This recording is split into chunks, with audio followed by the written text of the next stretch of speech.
ନମସ୍କାର। ଆମେ ଆଜି ପାଠ ପଢ଼ିବା। ମାମା ଆମେ ଆଜି ପାଠ ପଢ଼ିବା। ଆମେ ପାଠ ପଢ଼ିବା।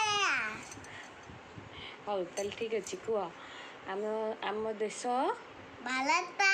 ଆମ ରାଜ୍ୟ ଓଡ଼ିଶା। ଆମ ଜିଲ୍ଲା ଖୋର୍ଦ୍ଧା। ଗାଁ ନାଁ ଦଣ୍ଡପଡ଼ା। ଆଉ ଆମ ଜାତୀୟ ପକ୍ଷୀ ଭାରତ।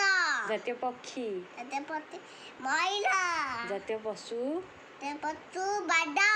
ଜାତୀୟ ଫୁଲ ଫୁଲ ମହାତ୍ମା ଜାତୀୟ ଫୁଲ ଲୋଟସ୍ ଫୁଲ। ଜାତୀୟ ଫଳ ଜାତୀୟ ଫଳ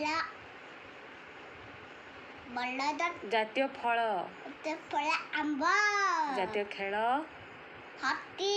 ଜାତୀୟ ଗଛ ବଲଦ। ଜାତୀୟ ନଦୀ ଜାତୀୟ ଦଣ୍ଡ ନଦୀ। ଜାତୀୟ ସ୍ତମ୍ଭ